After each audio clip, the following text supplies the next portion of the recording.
All right. Well, welcome to the Sports Guys, everyone, and we're really glad you're here. I'm Tom. I'm Rob. We're really happy you're here today. This is going to be the first in a series of sports programs we're going to do around some of the spring sports that are coming our way. We're going to be doing previews of lacrosse, baseball, and a couple of other seasons coming up. But today we get to talk about college lacrosse, which is one of my favorite sports. I think it gets not nearly the coverage it should get. It's one of the most exciting sports, both live and on television.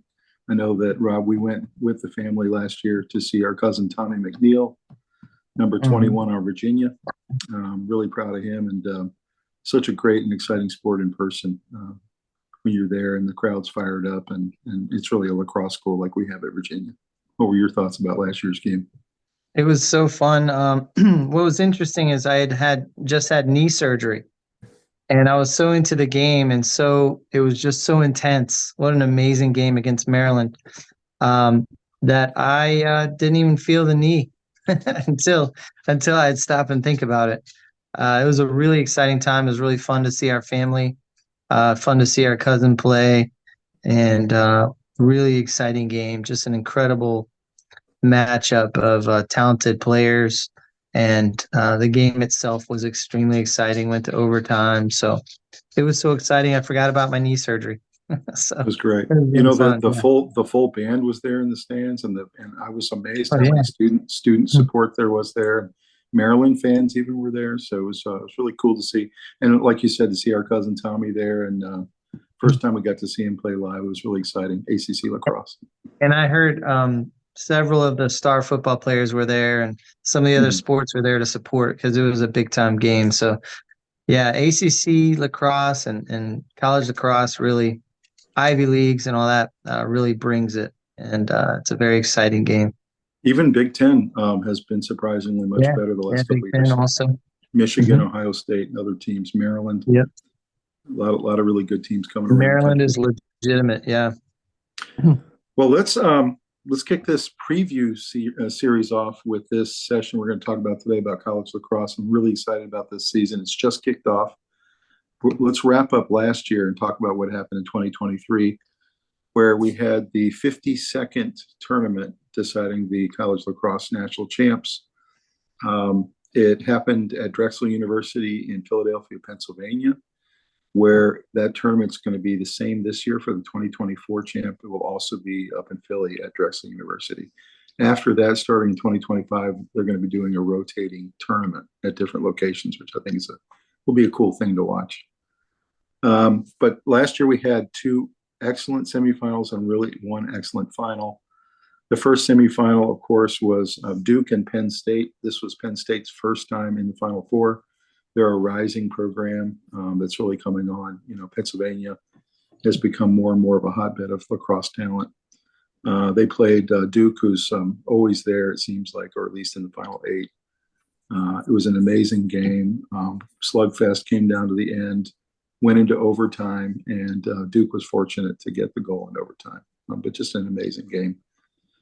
Duke was led that day by Garrett Ledman, who was their top scorer for the season, along with Brandon O'Neill, who's been one of their longtime excellent players for a couple of years. What were your thoughts about that game? Extremely exciting. I was actually pulling for Penn State, and but I had this little feeling like Duke was going to find a way. Yeah. I'm not sure why, because it wasn't necessarily that they were dominating, but they felt like they weren't buckling and they were just kind of hanging in there. Very exciting game. I was really impressed with Penn State's coach. I think he's done an amazing job of building it up from. I'm not sure how long they've been sort of heading upward, but they're really at the top now, and they're doing a nice Mhm. job. And I would think Penn State would be a pretty easy place to recruit to in general, athletes Mhm. from the north especially. So I would imagine that they would naturally be a good lacrosse team if they Mhm. put some money into the program, because they have good facilities. Mhm. So it was a really good game. I wasn't unhappy that Duke won because I was also pulling for ACC. So Right. Yeah. um, Yeah. We're yeah, ACC biased, as you guys can see. So yeah, for sure. that was an excellent game. I mean, it goes to overtime. The NCAA can't expect for anything more than that kind of excitement. So speaking of that, in the second game, we had a rooting interest in was Notre Dame against our Virginia Cavaliers. Virginia was trying to get back to the promised land. Virginia had actually won a couple of titles, 2 out of 3 years in a row, and had spent number one pole position during the year several times, going back and forth with Notre Dame. So we knew this would be a tough game. We had played them earlier in the season. It's always a slugfest, Notre Dame being another ACC power. This game also went into overtime, and unfortunately, Notre Dame came out on top and ended up going to the final. Notre Dame being led by Eric Dobson with 4 goals and Pat Cavanaugh with 2 goals. And as we know, the Cavanaugh brothers have been there a long time and have kind of helped that whole organization rise up and become what it is today. Virginia was led by Connor Schellenberger, the All-American, with 3 goals. Patrick McIntosh, Sandra Dixon both had 2, and Thomas McConvey. So Virginia also had a real loaded roster, but fortunately, this time Notre Dame came out on top. What were your thoughts? It was hard to watch it because it felt like something was a little off. We were playing a little desperate. Virginia was, and I felt like we didn't have our best effort. It wasn't a matter of effort as much as performance was a little off. Felt like we were losing a lot of face-offs, and face-offs were usually one of our advantages. It just felt like we weren't playing our best that day, but we were definitely playing hard, and we wanted to hang in there. But I had a pit in my stomach watching it because it wasn't the kind of high-flying performance that we were hoping for. I think if they played it on a different day, a different result would have happened. I don't think that was a predictable result, but I do think Notre Dame earned it. I think their goalie was a difference maker. He was great. He's the best goalie in the country, Liam Intamin, and I think you could really see that. We just couldn't get past him a bunch of times. So some of our stars didn't look like stars against that goalie. So I think even Petey LaSala didn't have the best year. I don't think. If you asked him what was his best year out of the 5 years he was there, I'd say this maybe was his weakest one. Some of the biggest games of the year, he didn't come up big. Like when we saw him play against Maryland, he was continually schooled that day by that guy on the Maryland side. And I felt like in the Notre Dame semifinal last year, that guy got the best of him. I think he won about 65% of the faceoffs against Petey. So not criticizing Petey. He had an amazing career. Wow. He was fantastic for us. He led us to several natties, but definitely wasn't his best day for sure. Yep. Yeah, he had a tough year off and on, and definitely tough playoffs. So, but I also felt like and I don't like to blame the reffing, but I felt like the reffing was very one-sided that day. They kept giving Notre Dame penalties over and over. I don't know. I don't know what it was. It just felt like we weren't getting the breaks. And I think if we played them 5 times, I still think we'd win 3 out of 5. And just one of those games that I just felt like the ball wasn't bouncing our way, kind of. I'm not sure what went wrong, really. I'd have to really dive into the tape in real detail, but I do know that there was something a little bit off from what I had seen from the team. And you got to tip your hat. Notre Dame brought it. Cavanaugh brothers. Pat was playing hurt, I believe, in that game. And they basically just, there's blood all over his sock or whatever. And he was he was a gutsy performance. Right. He was, they were great, and the goalie was a difference maker, and so very cool playoffs overall, especially if you're a little bit of a lacrosse fan, and more than that, and you probably became a bigger one after the playoffs. So, next time Virginia makes the Final Four, we really should go check out the Final Four. I think it'd be a great event to just go for a weekend. It'd be fun. Take the boys, especially if it's more like centrally located on the East Coast, because they're trying to get some of the southern schools to get more into lacrosse, get some more money into the sport. Right. Um, Exactly right. yeah. So I think then let's turn our attention to the final. That was Notre Dame Duke, obviously two powerhouses we talked about. Notre Dame jumps out to a 6-1 lead at halftime. Really surprising. Duke just wasn't even competitive in the first half, and I don't exactly know what happened. I know Notre Dame just kind of dominated the game from the start, with Eric Dobson again scoring 3 goals, Chris Kavanaugh, and a couple of their other big players stepping up. And Duke just felt blitzed, and in the second half they were very desperate. And then, of course, Notre Dame hangs on for a 13-9 win and wins their first national championship. So congratulations to the Fighting Irish. What were your thoughts? Mm-hmm. I was really impressed with them. I thought they were the gutsiest team. They played the hardest as a team together. And I felt kind of like Notre Dame plays a little bit of an intimidating style. They just never stop coming at you, and they're very skilled and they play tough. And so you're not going to beat them up. You're not going to intimidate them. Mm-hmm. They're going to impose on you. And I felt kind of like Virginia didn't play their best against Notre Dame. And then I turned around and watched the same thing happening to Duke. And then you have to say it's something they're doing. So it's a lot of the defense and a lot of the loose balls, Mm-hmm. And Kevin Corrigan is a really good coach. I mean, they're in really good hands with Kevin Corrigan. And that goalkeeper, that goalie is so such a difference maker. It reminds me of a good hockey goalie. Tampa for all those years, because of their goalie, just wills them into scoring goals on the other end because they know that they got a stone wall back there. So it's kind of like that. I think everything builds out from that goalie, and you got some really good players, those brothers, Kavanaugh brothers, and a lot of other pieces that they gel well together.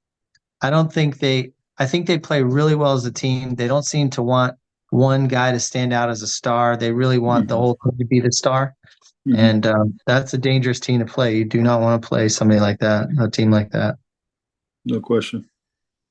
Well, speaking of Notre Dame, let's turn to the 2024 season. We're here to talk about the preview of the upcoming season. I'm really excited about it. And let's talk about the top 10 teams. And then I've also added in one extra bonus ACC team we'll talk about as well. But, of course, leading off as the preseason number 1 are the national champion Notre Dame Fighting Irish, winning their first national championship last year, bringing back the best goalie in the country, who you mentioned, Entenmann. Both Kavanaugh brothers are back. So they have a goalie, best goalie finalist. They have an NCAA tournament most valuable player coming back. Returners up and down the roster. They basically lost 2 of their top 3 scorers, however, added Michigan's top scorer from last year, Jake Bonami, to fill some of that scoring gap. Added some additional people in the portal as well. So they're just completely loaded and basically have almost the entire team back from last year. So what are your thoughts about them possibly repeating? I think it's difficult to say because there are a few new pieces, so you can never say for sure. But I don't see any reason to believe that they won't be right there at the end in those final 4 teams. Injuries could take away somebody like your emotional leader, your Pat Kavanaugh or whatever. That's the kind of factors you cannot anticipate. I do know that if they lost a couple of their players that are really important to the way the team gels, that might change everything. So, but nothing I look at would indicate that they would have slippage or disappointing performance. But then again, you play it because you just don't know. There was no reason to believe some of the teams that kind of fell out last year were going to struggle. So I think they've got an okay shot. I think there's a lot of competition this year. A lot of teams look good. So the portal really evens the playing field, because players that are really, really good but not getting that much playing time, they'll move on and show and want to show everyone what they could have been for that team. So the portal really moves talent around in such a way that usually kind of balances if you're an All-American, you don't want to sit behind another All-American. You want to go somewhere where you're the star, where That's you're right. that player and you're going to get a lot of playing time. So you're more likely to go to a pretty good team and then you're going to make them better. So Hmm. I don't think it's an easy cakewalk for Notre Dame at all. In Definitely fact, not. Although I will say they have kept their roster intact better than anybody else in the top five, and agreed. really lost two key players, but added Michigan's best player from last year. So they're I pretty think loaded. if I was to take Notre Dame or the field, I'd take the field. Oh, me too, for sure. But if there's one team you had to put money down on, they would be one of my top two or three for sure. We get to see them play our Cavaliers April 27th in Charlottesville. That'll be a great game. I'm really excited to see. Looking forward to that. That's just going to be a battle the whole time. Mm-hmm. All right, well, let's go to number 2 preseason, which is Duke, the other finalist, coming off a disappointing loss in that final game. But I have to say that they had been struggling a couple years before that. And seems like they're back. Brennan O'Neill, their captain, is a senior this year. This is his last shot to win the title. There have been very few four-year classes that haven't won at least one title in Durham. And Brennan O'Neill is at risk now of not winning a title at all during his 4 years. So, he's going to be very motivated. All his other senior classmates will be as well. In addition, they have the number 1 ranked portal class coming in with 4 major additions, both on the defensive and offensive side coming in. So they're just loaded from top to bottom, just like Notre Dame and Virginia. Thoughts on Duke? I mean, they have a lot of really big guys that are really fast and athletic. Mm-hmm. And I think they have a good shot of winning the whole thing. Mm-hmm. Brennan O'Neill is an outstanding player. He won the Tuarton trophy last year. Yep. And he deserved it, honestly. There's no reason to believe that he's not a front runner again, because he just played with the U.S. national team. He was the only college player allowed to play, and they won the gold. And a lot of it was because of his leadership, and he's the youngest guy on the team. Didn't they play Canada in the final? Wasn't that true? I think that's right. Yeah. I believe. But I did see he was the only college player, right? And he was a pivotal player. Like, he played a big impact. And so it really, he's going to be a pro. He's extremely talented. He's a scoring machine. They call him a unicorn with the stick. Like, he can't be stopped one-on-one pretty much. And he's just really tough. Mm-hmm. And so I think when you have players like that in practice every day, getting your guys more used to that level, your whole team gets better, because you raise the stakes, you raise the bar. And he's been there now 4 years and able to put an imprint on this program. They have so many good players. I think they've got a legitimate shot at knocking off Notre Dame. I would say that's a coin flip. Yep.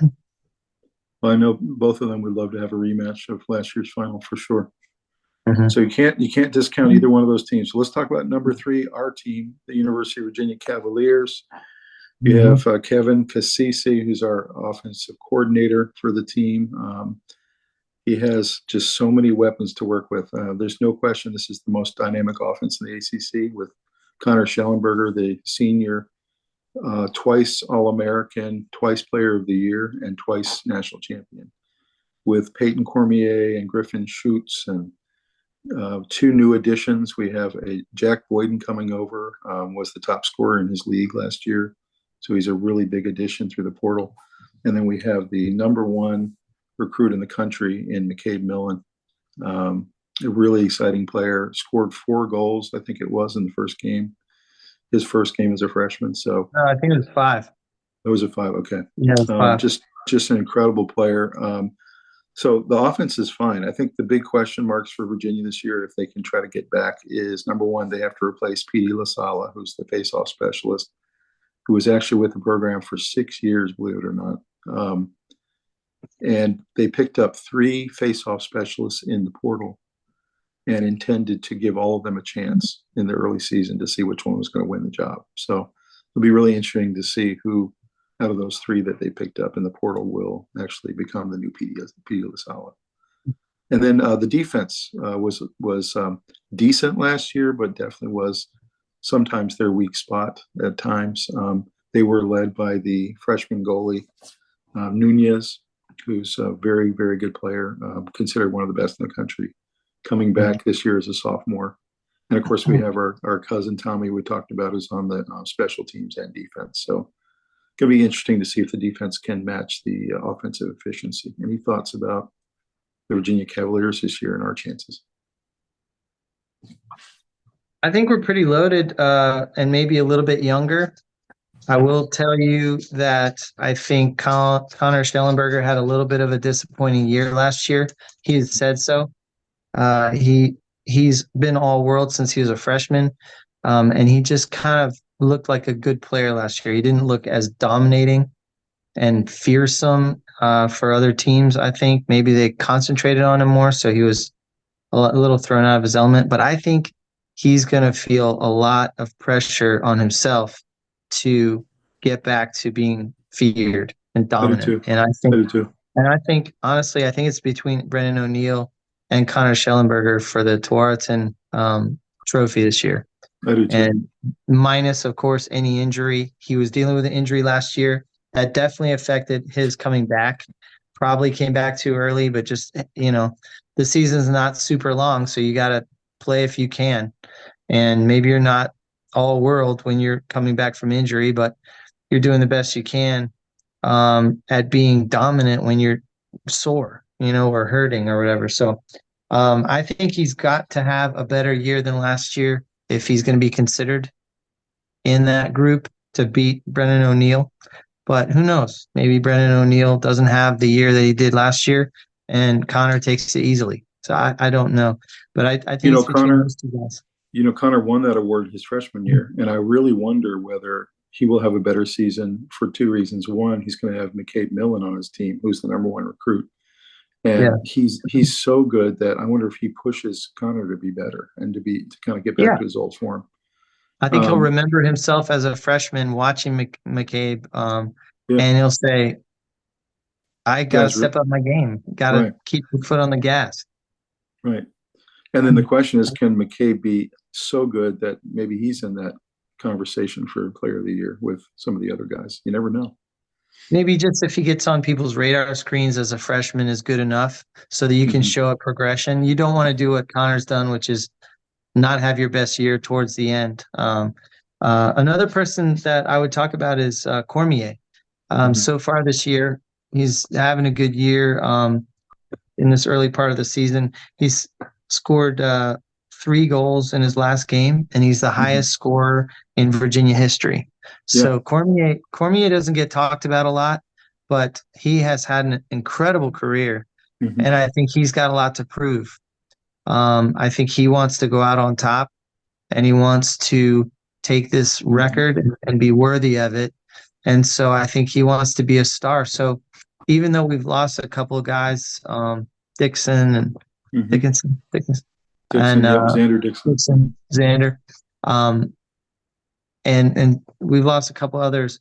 I feel like we've got the perfect guys to step in and pick up where they left off. And maybe now the goalie and defense have a little more experience. And we play well as a team. That's the part you can't project really, is how a collection of talent is going to mesh together. Killing penalties off, having penalty power plays. I think the coach, that coach is thinking about PD LaSala. I think that taught him a little bit about let's not be so dependent on one guy, because if he's not having a good day, maybe we are covered with a little bare. I remember when they were doing face-off warm-ups.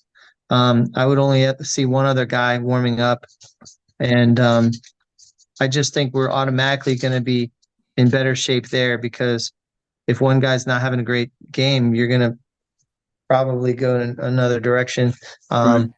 So I don't know if he's going to go down to one starter, or he's gonna rotate and feel out who's got the hot hand. But he has options, and I'm hoping that's more than he has in the past. So. Well, the other person that we added this year is from Tufts. I mentioned him briefly, but he was the all-time leading scorer for Tufts and was the player of the year in that conference last year. He's got 2 years of eligibility left, and so Jack Boyden is going to be really interesting to watch. He's a big-time goal scorer as well. So we just have unlimited firepower. It'll be really interesting to see how they share the ball among all these great players. So, exciting to see what Virginia can do this year. Let's move to number 4, Maryland. Obviously, Maryland is always a powerhouse, always tough to play. We saw them play Virginia last year. They now have the number 1 ranked in preseason defense, have an excellent goalie themselves, and have a lot of big physical hitters on the defense. They also have a budding star that's coming up out of Georgia in Braden Erska. We're really excited about him as a goal scorer and playmaker.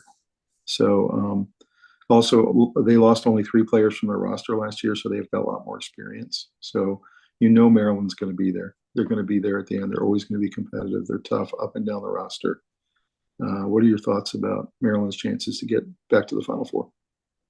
They're a really tough team. I think they belong in there as a considered one of the favorites for national title. They have the best defender in the country, Ajax Zapatello. He had 21 caused turnovers last year, and he's an absolute beast. I think I like watching the best of each position because it kind of lets you know what's possible. And he's by far the best defender. Not my favorite defender. My favorite defender is on Virginia, but he's an incredible defender. They said basically he takes out your number 1, no matter who that is. And it's not just him. It's not just him. Their whole defense is just very physical and big. They're fast and big and physical. But it goes back to the Brennan O'Neill where you put somebody that talented in there, everyone around him gets better because they're copying him. They're seeing the work ethic. They're seeing the attention to detail, the drills, and they lift beside him in the gym. They're like, you get better when you're around the best. And so I think that's not an accident that he's on one of the best defenses, if not the best. And we saw him live. They were mentally a very tough team coming into a highly ranked road game, and they played their hearts out and they won in overtime. So they played with ice in their veins. They played hard. They put a lot of pressure on our defense. That was a great game too, by the way. It was an amazing game. They come into number 1 Virginia, and that Maryland's gonna be tough, and it was just tooth and nail down to the last possession almost. Yeah, I was so impressed with them. I remember feeling like that game could have gone either way, really. It never felt like one team was dominating. I felt like there were moments of swings. It felt like one of those close basketball games where there was momentum runs and then it would dissipate and then the other team would go on a run. It felt kind of like that. But it was very exciting because they're so loaded with players and they play well as a team and they're very physical. And their face-off guy kind of whipped up on Petey a little bit. And at least at times he did. And so I felt like that was just a real tough match. And I remember talking to Tommy. He was very concerned about their speed. That they had, I guess, the fastest guy in the country on their offense that he was going to have to be kind of trying to neutralize a little bit. And I remember that was quite an issue. I mean, he was getting ready for that. So you have no problems with any of the top 4 ranking teams here? Excuse me. Sorry. Came out of nowhere. No problems with any of the top 4 is what you're saying on these 4? No. So number 5 is Syracuse, bringing in their top transfer class ever. They raided Princeton. They're bringing over 3 of Princeton's stars, 2 offense and 1 defense from the Princeton Tigers. Also bringing back last year's ACC Freshman of the Year, Will Spallina, who's a fantastic player and a striker, along with their senior Owen Hiltz, been their attackman and leading scorer for the last 3 seasons. So, Syracuse Orange, always solid, have been forever, always had a great program, and looks like that's not going to be any different this year. So Syracuse will be a tough out. They're going to be a really good team this year. They're off to a good start. They did lose to Maryland in overtime. We can talk about that a little bit later, but basically, they're playing toe to toe with the top teams in the country, and which means they are one as well. I do think they have a lot of talented players. I don't know what kind of depth they have, but I guess we'll find out. But I definitely think they're in that top 5 for a reason. I think they belong there. Yeah, they're really solid. They've got good attack, and they also have, again, just like Maryland, a very physical and big defense. So they actually had the fewest goals allowed last year in the ACC. So they're going to and their attackers are very athletic. So even when they're playing a really good team, they're going to keep games competitive and close. So, yep. So it's interesting that the ACC has 4 of the top 5 teams. I think that says a lot about the league. And then the one team that's not in the ACC used to be in the ACC, and that's Maryland. So pretty dominant in terms of the top of the order. Let's go to number 6, Denver. So you have a new coach there, and Matt Brown takes over for Bill Tierney. Bill had built a really great program in Denver the last 10 years. They used to be not even on the lacrosse map, but they've been slowly climbing up. They've made 4 straight tournaments, and they've made 3 straight Final Eights. So they're really tough. They have apparently the best face-off specialist in the country in Alec Stafakis. They're very veteran laden. Almost all their players are juniors and seniors at this point. So they brought back the same team that was in the tournament last year. Defense could be very good, and they have a lot of experience. Any thoughts on Denver? They're always tough. I think they have a lot of reasons to be excited, and you never know when you get a new coach, but because he's got to be part of the gelling that happens in the team chemistry. How is he going to deal with any kind of disappointments with his team? Are they going to all respond well together? And but I think they're a dangerous tournament team that could definitely knock you out if you're not careful. They're there every year. Like I haven't, since I've been watching college lacrosse, they're always in there. So it's a very solid team. I don't know if they have a legitimate shot at going all the way, but you never know. I personally think that the top 4 teams are probably destined to go far into the finals. And then there's gonna be one sneaky team come up from, say, number 8 or something like that. So that's kind of what I think is. And that's what happened last year when Penn State snuck in there, right? Yeah. In their first Final Four. So you could get a Denver. You could get, our next team that we're going to talk about here, number 7, Army. And Army, they're the Patriot League favorites. They won the Patriot League last year. Really, the last 3 seasons, they've been on the rise, that program, the Army lacrosse program. They've got a really great coach in Joe Alberici. He preaches a foundation of humility. And he preaches team over individual. And so if you look at their roster with Reese Burnick and Jacob Morin and Eric Plunkett and all these guys, Army just kind of every year gets overlooked a little bit in the lacrosse world. And I think they're starting to be on the radar now for teams. Teams are starting to take them seriously now. And they're starting to make some noise in the tournament. So any thoughts about Army?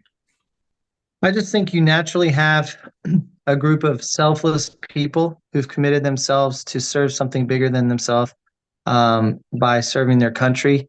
It's an impressive decision to go to Army. Then you add in that that they take physical workouts very seriously because they're good athletes already. They're good athletes, and they're tough mentally.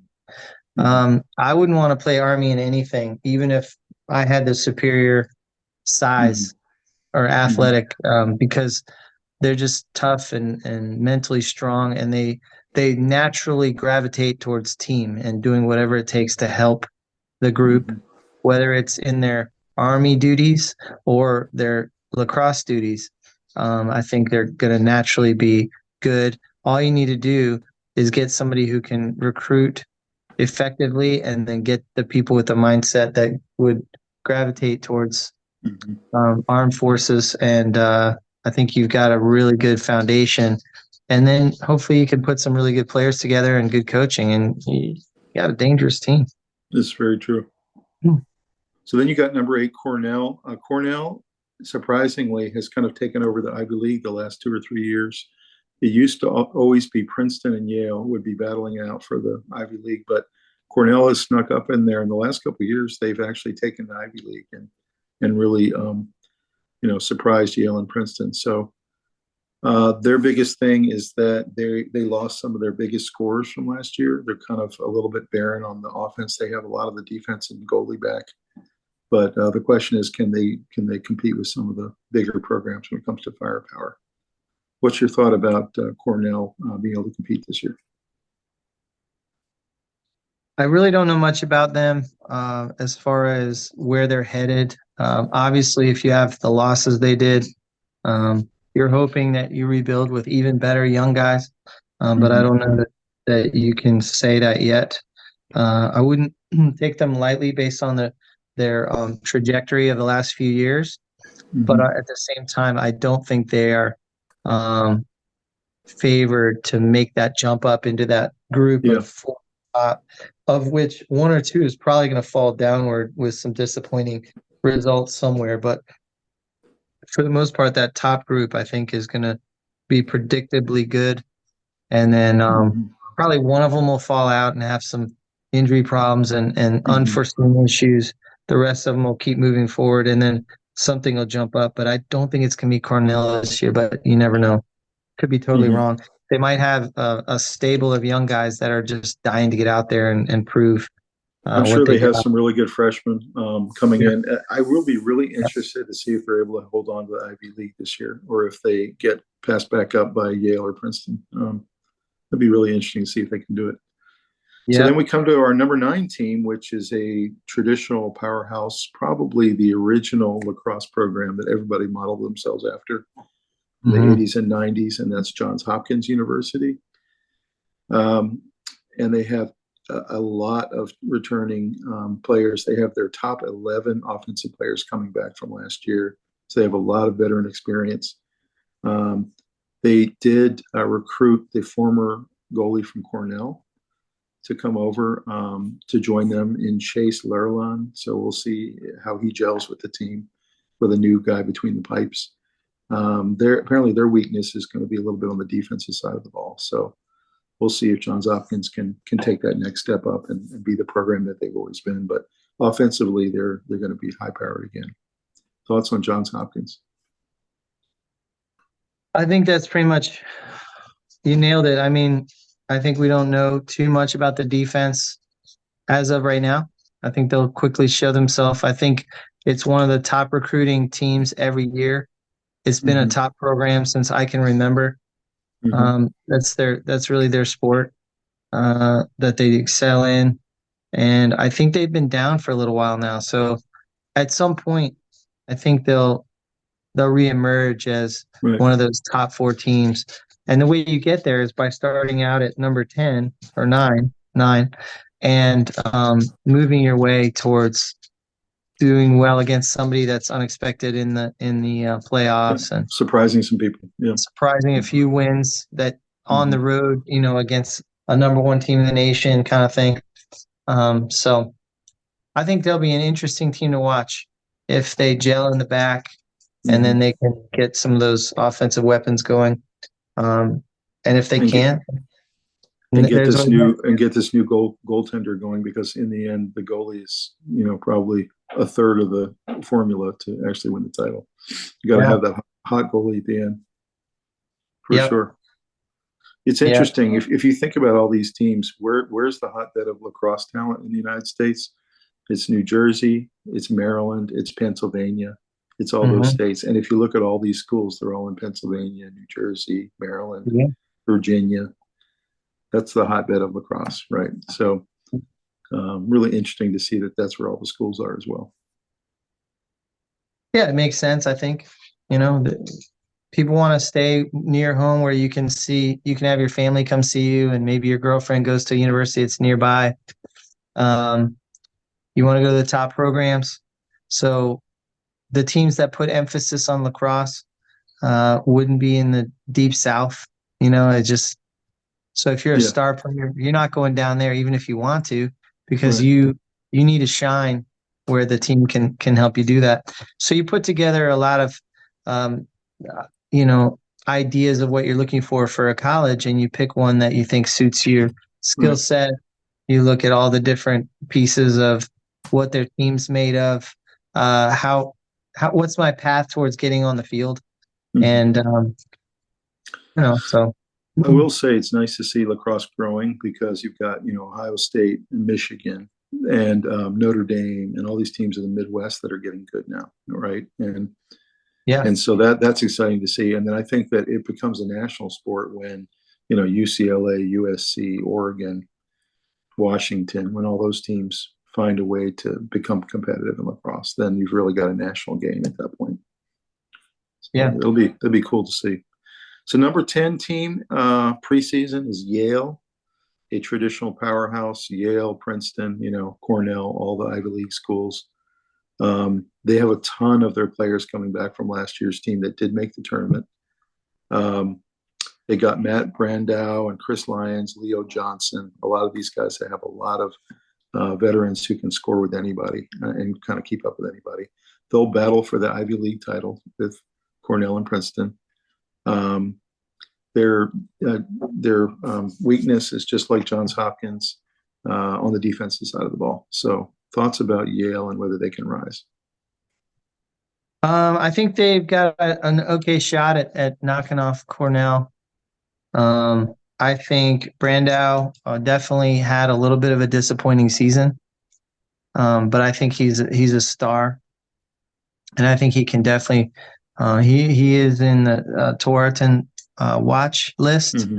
Mm-hmm. They think he's going to have a little bit of a bounce back. He gets a lot of attention, and a lot of question marks there are can he get enough support around him to keep defenses off balance? Mm-hmm. Um, and so we'll see. We'll see if having new players doesn't necessarily mean you're going to be worse. Mm-hmm. So the defense might gel quickly, and talented players might emerge who were drawn to Ivy League for their reasons. Um, it's a good program, and Cornell's been up recently, but that Yale's going to be there in the Mm-hmm. fight. So No doubt. uh, I think that's a good team. You don't really want to play in an important game, but I do think they could be beaten by the top teams um, Mm-hmm. on most days. Not every day, of course. So that's our top 10 for preseason 2024. Excitingly, this season has started off with a bang. Most of the best teams have already won. I know Virginia's sitting at 2-0. I did want to throw in one bonus team sitting at number 17, which is their lowest preseason rank in 20 years. And that's the North Carolina Tar Heels, another ACC program we know well, sitting at 17, which is a little surprising because they're pretty loaded. They do have a new defensive and offensive staff, the same head coach, but they completely overhauled their staff from last year.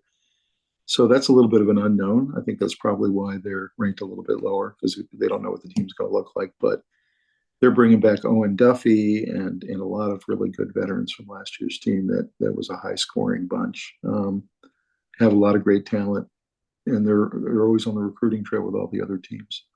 Thoughts about North Carolina? Can they make any noise this year, or are they a year or two away? I think they can definitely rise out of that 17 spot and shoot up the list a bit. They're going to have a lot of opportunities being in the ACC. You go knock off some of these teams in close games where your guys are playing well that day, and you're physical and you're catching teams, on the wrong day, and etc. Mm-hmm. they can make some noise, but the likelihood of them being in that Final Four teams is on the lower side. But definitely a lot of great athletes, definitely a lot of great players. They have some of the best facilities. They have a mystique. Carolina has an athletic mystique, so it's not hard to build up a team there in comparison to starting over somewhere else. So you have some new coaches who need to learn their players. Maybe they start off a little bit shaky and then they get better, and then tournament time they might be a nightmare. So I'm not sure. We'll see. It'll be interesting to keep an eye on North Carolina for sure. But they're going to get better by playing and preparing for Duke, Virginia, Notre Dame, and Syracuse. I mean, those are going to make you bring your A game every week, and ACC lacrosse is a murderer's row every week. I mean, it's just 1 week you play Carolina, then you play Syracuse, then you play Notre Dame, and then you're playing Maryland. Yeah. It's just murderer's row. Duke the next week. So it's definitely by the time tournament time rolls around, you're battle tested because you're just going through the ACC schedule. Mm-hmm. And that works to their advantage, For sure. And they're being a little bit discounted and counted out. So I wonder if they have a little bit of chip on their shoulder. They have a little underdog mentality. Yeah. Yeah. They're looking at these other 3 ACC teams that are above them and thinking to themselves, we want to be back in that trajectory or that territory. Mm-hmm. So let's talk quickly about some of the rule changes for 2024. There's some interesting ones. The first one is they've adopted essentially the NFL helmet rule, where if you take your helmet off in the middle of a live play, the ball's still live, the ref is going to blow the whistle and stop the play and force that player off the field into the substitution area. And then they're going to resume play, and that player cannot return until there's another dead ball. Really interesting new rule change there, and they're doing it largely because they think it's becoming a real problem. A lot of the players are getting a little loosey-goosey with their helmets. And of course, they have the same concerns the NFL does with concussions and brain injuries and those kinds of things. And programs are just not accepting it anymore. There's too much legal liability, and they can't allow that to happen. So thoughts about the new helmet rule in lacrosse? Yeah, I think they're trying to think of safety and sportsmanship. I think they realize that you can have a game that gets out of hand when there's a lot of showboating. I think a lot of sports are trying to take some of that out so that there's less inflamed sort of upset. You're already upset when you lose. You don't want some guy rubbing your face in it. Baseball's gotten rid of a lot of the bat flipping stuff, and they're trying to get rid of the fighting. So they're trying to think safety and how do we keep our game moving fast and not being something where moms are covering their kids' eyes. I don't want you to see this. And so I think it's a safety thing and it's a sportsmanship thing. I think lacrosse is logical for sportsmanship. It kind of reminds me of rugby, where it's just a violent game where there's a lot of unspoken rules of what's allowed and what's not. And, I think tearing your helmet off is a display of selfishness and cockiness and a lot of the things that it's logical that lacrosse doesn't really stand for that. It's sportsmanship for sure, but I think that more than that, these leagues are terrified of major lawsuits, and they want to do everything possible to not have any kind of head injury that comes back as $100 million lawsuit later. Right. So they just feel like they have to do everything possible to make sure they've got the safety equipment. Both things, I think. It's both things. You can eliminate two problems with one rule, and so that makes sense. Second big rule change is an interesting one. It's multi-pronged. There's lots of subcategories underneath it. The first part of it is that they're going to allow coaches now to do the challenge flag or do a challenge, coach's challenge, twice a game, and they can do it all the way up until the 4-minute mark in regulation. And then after that, it's going to be all on the referees. So that they've expanded basically the ability to challenge in lacrosse. In addition, underneath that rule, they've given a bunch of subcategories you can now challenge, which you couldn't before. Things like correcting time clock that used to be at the ref's discretion. Now the ref can challenge that and say, no, there was 14 seconds left, not 10. So they can challenge that. They can also challenge the release of a shot at the end of half or regulation, whether the shot was actually out of the net or not. They can challenge that now. They're going to be able to challenge if a shot at the end of a period was deflected or not. And they're going to be able to challenge whether the ball went across the goal line or not. So there are going to be lots of different ways that they can challenge different plays, whether it's fouls to the head, goals, shots, etc.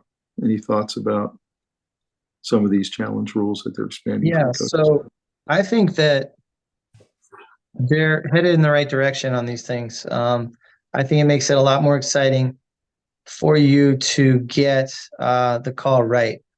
And that's number one. Number two, I think a lot more people are starting to tune in to lacrosse on TV. And because of that, you're going to see a lot more angles from cameras. In fact, they're adding a new exciting on-field camera angle. And I don't know exactly how they're doing it. I actually need to look into this a little bit more. But the on-field camera angle added is going to add a very exciting piece to this, but it's also going to give you one more really close-up angle in slow-mo, where someone in their living room is going to see it and see clearly that somebody was out of bounds or whatever the call is. You need to get that right there, and at the full speed and etc. It's easy for a ref to miss something, so it's nice that they have that to go back to. I will say that what happened in Syracuse, Maryland in overtime tells me that they're not quite done tweaking this, because a lot of people were upset. What happened was, if you didn't see it, the Syracuse player, this is in overtime, dives into the goal mouth and scores. Well, you're not allowed to dive into the goal mouth anymore to score, even if you're not. Is that because it's part of the crease? Is that? Yeah, you're not allowed in the crease. You're not allowed in the crease on a scoring play. So the problem was that you're allowed to do it if you're pushed. Right. But the replay only lets you see if you were in the crease or not. So the refs basically said, we didn't see him get pushed when we saw it live. We saw him dive into the crease. We look on the video and we saw the player get pushed into the crease, but he was in the crease. So our play has to stand, recalling the goal. But I'm not allowed to see the precursor that now we see that he got pushed in. So they're so tight on what's allowed to be called. And then Syracuse was so upset that Maryland scored, 15 seconds later to win the game. So it was a very devastating loss due to the way the rule is currently written. So there clearly is going to be some kind of reshaping of that. But I do think they're on the right track. They're on the right track of, let's make more things reviewable. We don't want to slow the game down. We want it to be fast. But we also need to see angles that will allow us to make sure we made the right call, especially on really important plays. So that's how I feel about it, is that they're not done tweaking. And I think that's pretty obvious. But I do think in that situation, they really need to let them review the entire play, not just the goal crease. No. It's interesting. It says here there's an emphasis on letting the coach throw the flag to review headshots, any kind of head or physical contact to the head, because those obviously turn into penalties. So, and potentially even expulsions. So that'll be really interesting this year, because obviously in the NFL they do that all the time. They're always looking at replay to see if there's any head contact to the quarterback or to the running back. I think that they should be able to challenge almost anything just a couple times a game, so that when you're 100% convinced that you saw what you saw, and the ref missed it on the field, which they're human, and there's no way Right. they can see 6 angles of the exact same thing in slow motion. Right. Um, that you have that opportunity to say, "Hey, that wasn't right," and then let the ref catch back up Mhm. to it. I don't want them to have unlimited times they can do that. But I think if Mhm. a coach has a couple where they think that was a pivotal play and they got a goal because they had some kind of infraction, Mhm. and then I can get that taken away by proving it. I think coaches need to be able to have that, but do it in such a way that it doesn't slow the game down. I think there's enough data and results now in the other sports using it that they can get it right. They can tweak it so that it fits lacrosse well and doesn't slow things down. Absolutely. Totally agree. All right, we've come to the end of the program. We're going to ask you, Robbie, and then I'm going to do the same. Give me your final four this year, maybe one of them being a dark horse, and then tell me who's going to win it all. And then we'll look at this video in a couple months. Final four. I think Notre Dame, Duke, and Virginia are back up there. And I don't know, dark horse, maybe Army. I feel exactly the same way. Those are my four. I think Really? Army's going to find a way to sneak in there and play one of those three powerhouses, and then I think lose in the semifinal. And then I see the Virginia Cavaliers led by Tommy McNeil, our cousin, against Notre Dame in the final. I think we're going to see a preview of the final in April, and I think they're going to play again in the final. And I think we're going to take it. I think Virginia's going to win it this year. I feel good about it. I hope so, and I think so. I think this is a balanced team, not just offensive stars, but you know, more seasoned in the back, and definitely have scoring power all over the place. We lost some guys, but we added guys, and I think Schellenberger has something to prove. You never He does. want the He best does. players in the world to really have something to prove. Um, he watched Brennan O'Neill get recognized and kind of beat him out, and he deserved it. And I bet you he would tell you that. But hopefully, if he stays healthy, I think Schellenberger is going to have an amazing year, Me too. and I think he's going to lead Virginia back to the He, to the the top. he might even win Player of the Year again. I think it might be his second. So Well, I think if it would take that kind of effort for him to win the Tewaaraton, I think that's what it'll take to win the national title. and if it's him, I'll take him and Cormier and Millen, the three of those together. I don't think anybody has that kind of firepower on any team. Now, there's really great teams, obviously, in the top 10, but Yeah. those three all are kind of, player of the year type candidates, that level. Yeah. Yeah. Going to be a really, really exciting year. I hope everybody enjoyed the program today, and really hope you guys enjoy college lacrosse, get to know the game and watch games this year. They're broadcasting almost all of them now on Saturdays and Sundays. So Virginia plays this Sunday. It'll be an exciting game. So thank you, everybody, for tuning in. And we have other programs coming up. We're going to be doing some other spring season previews coming your way. But have fun watching lacrosse and go All right. Wahoos. See you. See you.